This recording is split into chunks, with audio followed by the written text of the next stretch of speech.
Bulletin की शुरुआत करेंगे बड़ी खबर के साथ। पीएम मोदी की अपील से मार्केट पर असर देखने को मिल रहा है। बता दें कि सराफा मार्केट में बड़े पैमाने पर गिरावट दर्ज की गई है। पीएम मोदी की अपील के बाद खरीदार कम हो गए हैं। सराफा बाजारों के कारोबारियों में मायूसी बनी हुई है। सराफा कारोबार से जुड़े लोगों के रोजगार पर असर पड़ रहा है। बता दें कि पीएम मोदी से राहत पैकेज का ऐलान करने की अपील की गई है। जम्मू के मेन सराफा बाजारों में कारोबारियों ने बताया कि पीएम मोदी की हालिया अपील के बाद ग्राहकों की आमद में कमी देखी जा रही है। सोने की खरीदारी से 1 साल तक परहेज की अपील के बाद ज्वेलरी कारोबार से जुड़े ताजिर, सुनार और कारीगर फिक्र में हैं। वहीं स्वर्णकार संघ जम्मू सिटी के सदर आशुतोष कपूर ने कहा कि कारोबारी बिरादरी मुल्क के मफाद में पीएम के फैसले की हिमायत करते हैं, लेकिन सरकार को ज्वेलरी कारोबार से जुड़े लोगों के लिए राहत पैकेज का ऐलान करना चाहिए। उन्होंने माली मदद, कर्ज में राहत और दूसरी सहूलियात देने की मांग की है। वहीं सुनार अमित लुथरा ने कहा कि ज्वेलरी इंडस्ट्री रोजगार का बड़ा जरिया है और इससे हजारों खानदान जुड़े हैं। उनका कहना है कि अगर कारोबार में यही सुस्ती जारी रही तो छोटे ताजिरों और कारीगरों को भारी माली मुश्किलात का सामना करना पड़ सकता है।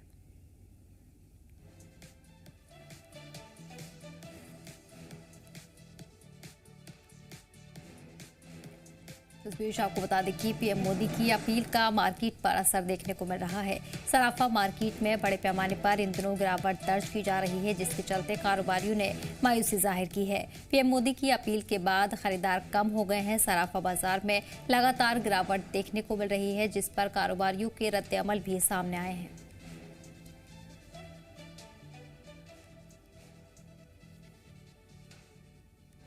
तीन से 4 दिन के करीब हो गए इस चीज़ को मीडिया के थ्रू सबने सुना कि प्रधानमंत्री जी किस कारणों से फॉरेन एक्सचेंज बचाने की कोशिश में वो कह रहे हैं सबको करनी चाहिए, फ्यूल को किस तरीके से बचाना चाहिए। लेकिन ये चलते चलते वो व्यापार पे भी आए कि सोना 1 साल के लिए नहीं खरीदें, क्योंकि उससे भी हमारा फॉरेन एक्सचेंज बाहर जाता है। वो बाहर जाता है, ठीक है, मान लिया।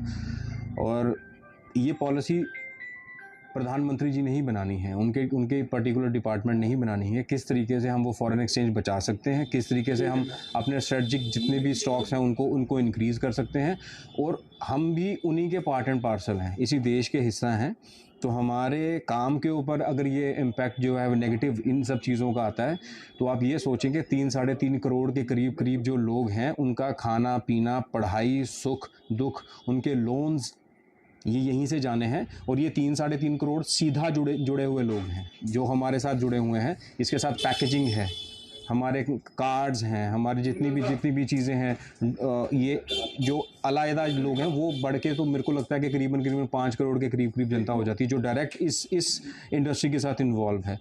अभी बाज़ार से घूम के आए होंगे, आपने देखा होगा 99.9% जो लोगों की दुकानें हैं वो बिल्कुल खाली हैं। हम 2 दिन से दुकान पे आए तो हैं, पर हमारा कारोबार बिल्कुल भी नहीं है।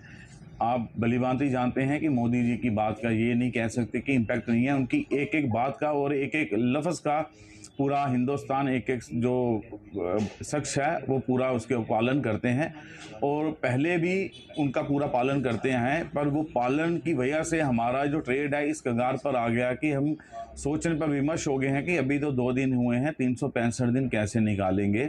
और हमारे साथ जो लोग और जुड़े हुए हैं, हमारे साथ कोई एक सिर्फ गोल्ड का कारोबार नहीं है कि हमारा जो अपना ज्वेलरी शोरूम खुल गया तो बैठ गए।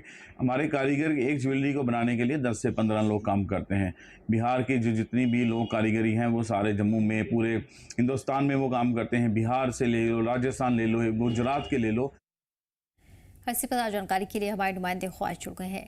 ख्वाहिश, पीएम मोदी की अपील के बाद मार्केट में इसका असर देखने को मिल रहा है, लेकिन वहीं जम्मू में कारोबारियों की बात करें तो मायूसी जाहिर की है। साथ ही साथ राहत पैकेज के ऐलान की भी मांग कर रहे हैं। किस तरह का माहौल इस वक्त बाजार में बना हुआ है और क्या कुछ रद्द-ए-अमल सामने आए हैं? देखिए, बिल्कुल खासतौर पर फॉरेन रिजर्व को बनाए रखने के लिए प्राइम मिनिस्टर की ये अपील देशवासियों से थी। हालांकि किसी भी तरह की कोई हार्ड रिस्ट्रिक्शन नहीं लगाई गई है। गवर्नमेंट ने इसको पूरी तरह से अपने कंट्रोल में कर दिया है। प्रधानमंत्री ने सिर्फ ये अपील की है कि आप हो सके तो अगर जरूरी नहीं है तो गोल्ड परचेज ना करें, क्योंकि इस समय भारत को फॉरेन रिजर्व को अपना एक प्रॉपर उसको एक दायरे में रखने की बहुत ज्यादा जरूरत है। तो वो कम नहीं होना चाहिए, उसको लेकर पीएम की अपील थी। और उसके बाद ये लगातार अगर हम देखें शेयर मार्केट में भारी गिरावट देखने को आई है। अलग अलग जो बड़े ज्वेलरी के जो कंपनीज हैं उनके शेयर्स भी गिरे। साथ ही साथ जो बाजार है उसमें मंदी देखने को सामने है, कहीं ना कहीं भी शुरुआती रुझान है। अभी पूरा एक वक्त, चूंकि एक साल से इन्होंने बात कही है, क्योंकि सबसे बड़ी बात है मिडिल ईस्ट में जिस तरह से ईरान इजराइल अमेरिका युद्ध हुआ, जहां तेल क्रूड ऑयल पर इस पर एक भारी असर पड़ा है, वहीं जो गोल्ड की परचेजिंग है वो भारत की वो बाहर से आती है। और लगातार जिस तरह से डॉलर की कीमतों में हम कह सकते हैं कि लगातार एक इजाफा हो रहा है, रुपया गिर रहा है, तो भारत को मुख्यतः अपना जितना भी सोना है बाहर से आयात करना पड़ता है। तो फॉरेन रिजर्व यानी कि जो डॉलर्स में भारत के पास है उससे सारे खरीद होती है और लगातार भारत का फॉरेन रिजर्व कम हुआ है। और कहीं यही एक कंसर्न था जिसको लेकर प्रधानमंत्री ने देशवासी से अपील की है।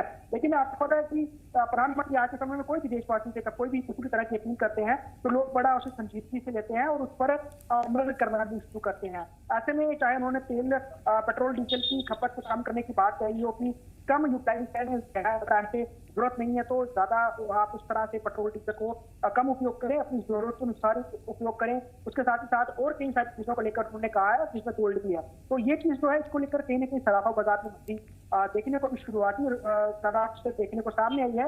लेकिन उसके बावजूद ये कह रहे हैं अगर भारतीय घरों की बात करें, भारतीय घरों में कल्चर है, एक रिवायत है और रिलीजन से भी जुड़ा हुआ गोल्ड को शुभ माना जाता है, सिल्वर को शुभ माना जाता है। और चाहे छोटे बच्चों की, चाहे वो जन्म उनका हुआ हो या मुंडन हो, शादी हो, विवाह हो बेटियों का, तो गोल्ड देना एक पारंपरिक एक पूरा एक तरह की रीति रिवाज है। तो हालांकि अभी के समय में देखा जाए तो लोग गोल्ड परचेज कर रहे हैं, लेकिन सराफा बाजार में लोगों को ये जरूर लग रहा है कि प्रधानमंत्री की अपील के बाद यकीनन गोल्ड परचेसिंग कम होगी।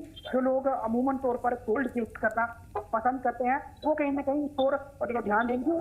देन जो हम सकते हैं हम भारत का हमें याद करना पड़ेगा और कहीं ना कहीं बाजारों में मंदी देखने को आएगी। साफ तौर पर बाजार का यही कहना है कि सिर्फ ज्वेलर शॉप तक की एक गोल्ड ज्वेलर की जो है वो इनकम जो है वो नहीं रुकी होती है। उसके साथ कई सारे परिवार होते हैं, छोटे बाजार होते हैं निचले तबके के, और एक बहुत बड़ा आंकड़ा यानी कि 3 से 3.5 करोड़ के तकरीबन लोग लेबर फिंगर ज्वेलरी शॉप और कई सारे अलग अलग तरीकों से जो गोल्ड से जुड़े हुए लोग हैं, सिल्वर से जुड़े हुए लोग हैं, वो आते हैं देश में। तो उनके सबके ऊपर रोजी रोटी पे असर पड़ेगा और एक साल एक बहुत लंबा वक्त होता है। तब तक अगर इस तरह से ही चीजें चलती रही तो बहुत बड़ा आप कह सकते हैं कि घाटा इस पूरे सेक्टर में देखा जा सकता है। तो मोreover अभी के समय में तो शुरुआती रुझानों में यहाँ पर जो गोल्ड स्मिथ्स है, जो स्वर्णकार एसोसिएशन है, वो इसको लेकर ये कह रही है कि सरकार इसको लेकर कहीं ना कहीं कुछ और भी विकल्प ढूंढे और अन्यथा अगर उनको कुछ करना भी है तो एक सब्सिडी जो है वो ज्वेलर्स को मिलना शुरू करें, प्रोवाइड देना शुरू करें ताकि घाटों को पूरा कर सके।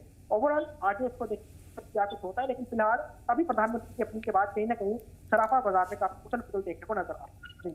बिल्कुल जाहिर ख्वाहिश मिडल ईस्ट में चल रहे तनाव के चलते पीएम ने ये बड़ा ऐलान किया था और कहीं ना कहीं अब मार्केटों पर भी इसका असर देखने को मिल रहा है। तमाम जो कारोबारी है उनमें मायूसी बनी हुई है, लेकिन उन्होंने राहत की मांग की है। किसी तरह का ऐलान की उम्मीद वो मरकज से कर रहे हैं। क्या वो अपनी अपील को आगे बढ़ाएंगे या किस तरह से इस अपील को मरकज तक पहुँचाने की कोशिश करेंगे, ऐसी कुछ जानकारी उनकी तरफ से? देखिए ये मुमकिन, अगर देखें टेक्निकली मुमकिन नहीं माना जा सकता कि इतनी बड़ी सिस्टम जो है वो सरकार एकदम से इस पूरे सेक्टर के लोगों को दे। हालांकि कुछ हो सकता है कि इंपोर्ट की दायरे को जो है उस तरीके से बढ़ाया जाए या फिर और कोई विकल्प ले जाए, उसके ऊपर सरकार काम कर सकती है। लेकिन सबसे बड़ी बात है इसको लेकर काफी समय पॉलिटिक्स में होती हुई नजर आ रही है, क्योंकि कई सारी सियासी पार्टियों को ये भी कहना है इस पूरे विषय को लेकर कि बंगाल और 5 राज्यों के चुनाव समाप्त होने के बाद प्रधानमंत्री का ऐलान आया है। हालांकि इससे पहले लगातार वो रैली कर रहे थे, किसी में भी उन्होंने इस तरह का जिक्र नहीं किया है। तो साफ तौर पर ये पॉलिटिकल भी इसको लेकर काफी सिस्टम हो रहा है। वहीं जो कई सारी सियासी दल है वो सरकार संघों की जो है वो उनको सपोर्ट की अपनी तरफ से देती हुई नजर आ रहे हैं और सीधा प्रेशर जो है केंद्र पर डालने की कोशिश कर रहे हैं। तो केंद्र की नीतियों की वजह से डॉलर की कीमतों में कमी आई है और अब जब जो लगभग 100 के तकरीबन एक डॉलर की कीमत पहुंचने वाली है तो उससे पहले अब जो है प्रधानमंत्री इस तरह की अपील कर रहे हैं। वही स्वर्णकार पेन जो है वो ये जरूर कह रहा है कि सब्सिडी दी जाए, लेकिन सब्सिडी किस तरह सरकार दे सकती है ये पूरा इसको लेकर सरकार को रोड मैप तैयार करना होगा और देखना होगा कि कितनी ज्यादा गोल्ड कंजप्शन है, क्योंकि मोस्टली भारत में गोल्ड जो है उसका उत्पाद नहीं होता, सारा ही इम्पोर्ट होता है। तो उसको लेकर भारी भरकम जो हम कह सकते हैं विदेशी मुद्रा भारी भेजी जाती है। इसके साथ ही साथ प्रधानमंत्री ने ये भी कहा कि जो लोग बाहर विदेशों में घूमने जाते हैं वो भी थोड़ा सा कंट्रोल करें, क्योंकि वो विदेशी मुद्राएं खरीदते हैं भारतीय जो आप कह सकते हैं करेंसी दे करके, उससे भी फॉरेन रिजर्व कम होता है। तो उसको देखते हुए भी अपील है। मोरओवर अलग अलग सेक्टर पे इसका असर धीरे धीरे पड़ता हुआ जरूर नजर आएगा। लेकिन सरकार संघ जो है इसको लेकर सरकार से ये कह रहा है कि एक प्रधानमंत्री की अपील से, हालांकि उन्होंने 2 बार 2 मंचों से अलग अलग बात कही है, तो सराफा बाजार में काफी आम देखते हैं, उतार चढ़ाव देखने को है। मार्केट में कई सारी बड़ी जो गोल्ड की कंपनी है उनके शेयर भी गिरे हैं, तो उसको लेकर जो यकीनन टेंशन बनी हुई है। और अगर इसको भविष्य में ये भी देखना होगा कि अगर गोल्ड की खरीद कम होती है तो क्या गोल्ड के रेट में कमी आएगी, क्योंकि भारतीयों का देखना ये भी होता है कि अगर गोल्ड की रेट में कमी आए तो लोग फिर भी गोल्ड को खरीदना शुरू कर देते हैं। मोर ओवर गोल्ड की रेट को भी जो है वो कंट्रोल करना है, साथ ही साथ जो आयात है उसमें भी कमी लाने की कोशिश केंद्र सरकार पे है। तो इसको लेकर क्या कुछ आगे भविष्य में होगा ये तो देखना बहुत इंपॉर्टेंट रहेगा। लेकिन फिलहाल सराफा बाजार इसको लेकर काफी चिंतित नजर आ रहा है। वो सरकार से अपील कर रहा है कि कोई ऐसी पॉलिसी बनाई जाए जिससे सराफा बाजार को घाटा बना हो और इस मुश्किल घड़ी से भी बाहर निकला जा। जी बिल्कुल ठीक है, ख्वाहिश बने रही हमारे साथ, बढ़ेंगे अगली खबर की ओर।